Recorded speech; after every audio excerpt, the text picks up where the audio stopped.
It wasn't supposed to be like this. When Vladimir Putin rolled the dice on a full-scale invasion, мною принято решение о проведении специальной военной операции.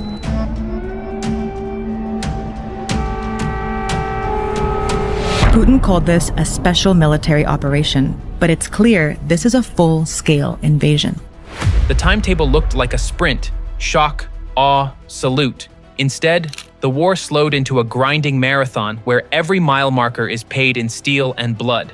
Russia, the country that swaggered into 2022 with the brand of second strongest army, has become the busiest remanufacturing plant on Earth, reviving tanks that first saw disco, flying bombers older than most of their crews, and sending golf carts to do armored vehicle work. The memes are funny. The attrition curve isn't as of November 16th, 2025. Russia isn't literally out of men or machines. It's running out of margin, of modern hulls, rare aircraft, competent crews, and time. The warehouses are emptier, the replacements are cheaper, and the kill chains hunting them are faster. Start with the icon of Russian ground power, tanks. The International Institute for Strategic Studies spent 2024 and 2025 tracking a simple, brutal ledger. Thousands of Russian tanks lost by mid-2024 and roughly 1,400 more in 2024 alone, forcing the Kremlin to depend on refurbishments instead of true new builds. It can still push metal to the front, but most of it rolled off Soviet lines decades ago and is now being rushed back to life with fresh paint, patched armor, and optics that struggle against modern top-attack munitions. Numbers can look reassuring. Survivability doesn't. RUSI called the trap early. Yes, Russia could sustain 2024's output from storage, but those easy refurbs would taper as factories reached deeper into junkier stocks. In their estimate, vehicles would require much deeper, slower rebuilds through 2025, with most viable stocks exhausted by 2026. That's a production bottleneck masquerading as a pipeline. The more you lean on Cold War inventory, the more hours you must pour into each hull, and the fewer usable vehicles you get out the other side.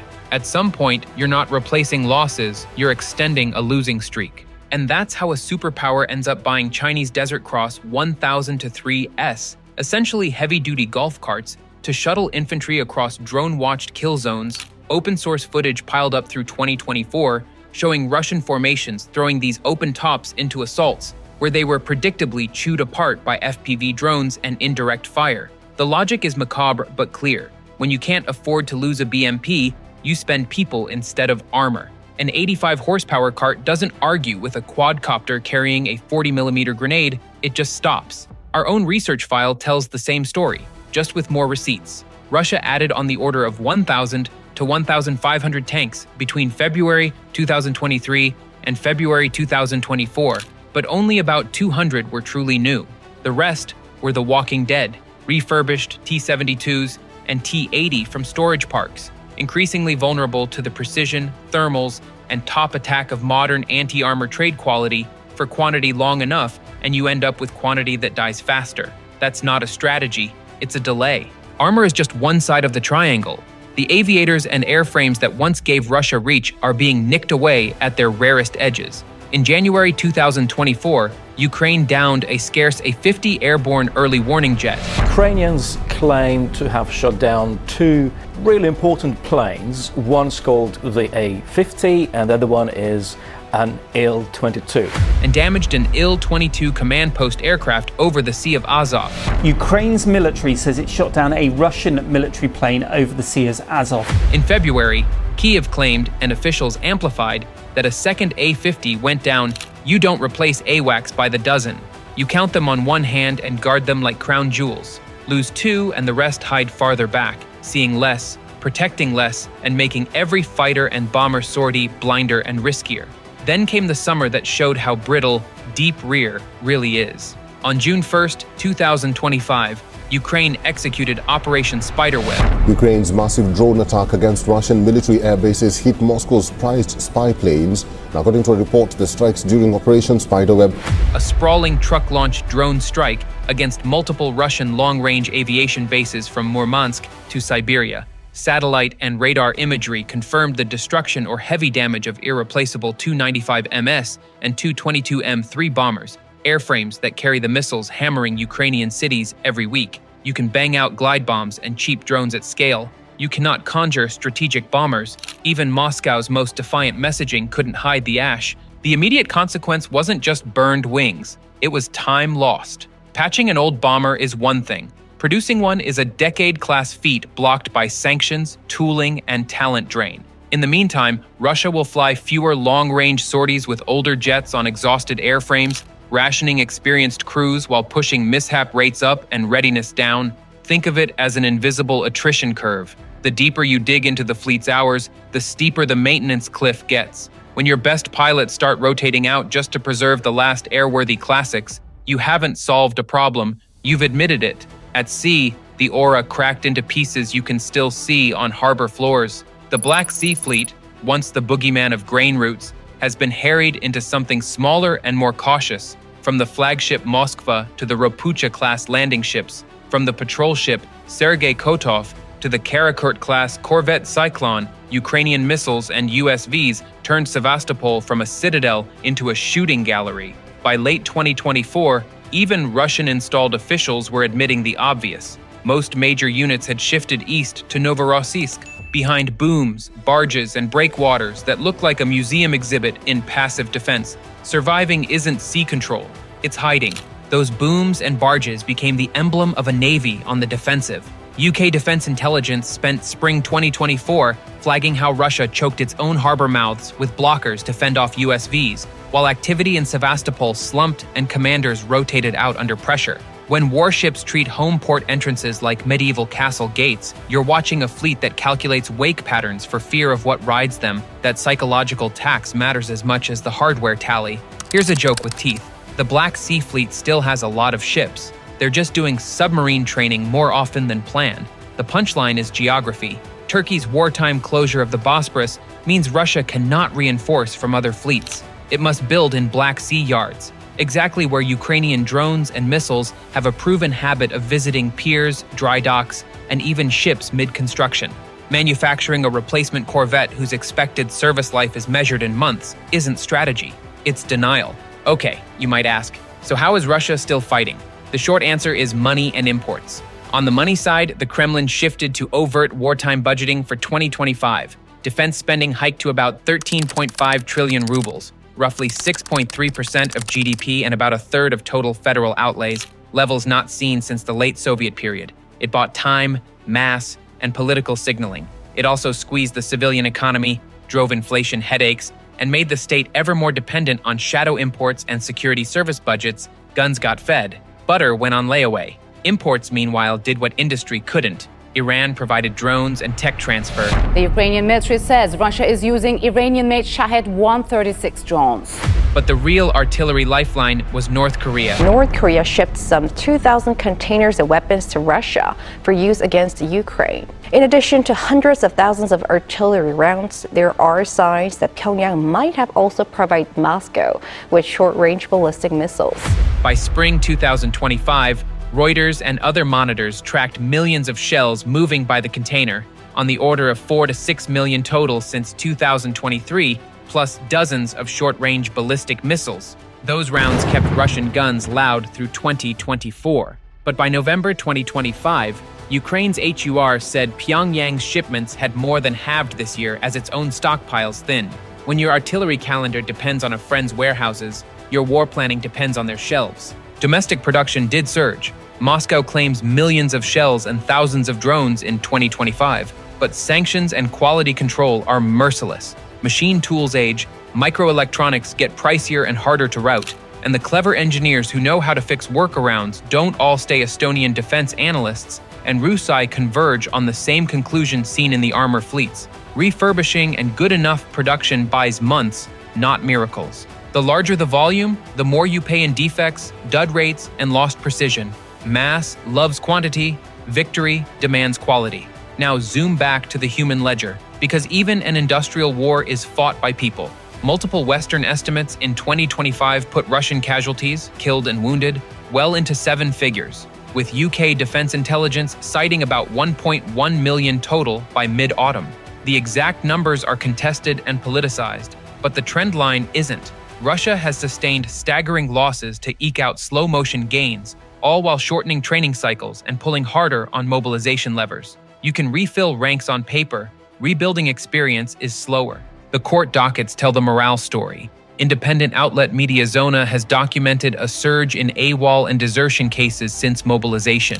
By late 2024, they tallied over 12,000 AWOL cases. By mid-2025, they reported more than 20,000 prosecutions for refusal to fight, with 4,350 new cases in just the first 5 months of the year. That's not collapse, but it is a slow, grinding leak of willingness that translates into caution at the line and brittleness under pressure. You don't win wars with soldiers who watch the clock. Back in the air, Russia's predicament is a time bomb hidden in maintenance logs. Even aside from combat losses, the VKS is burning through the remaining life of older jets that can't be manufactured anew at scale. Under sanctions, analysts projected dozens of airframes cycling out by wear alone, while new builds of Su-30/34/35 variants per year cover only a slice of what age and war are eating. After Spiderweb, with 295s and 222 M3s actually burning on northern and Siberian tarmac, the math turned from discouraging to devastating. It's not how many fly today, it's how many can still fly 2 winters from now. If all that feels abstract, the frontline improvisations make it concrete. Motorcycles in the assault role to beat drones, jet skis for river crossings under FPV cameras, desert cross carts buzzing across shell-pocked fields like desperate extras in a post-apocalyptic chase scene.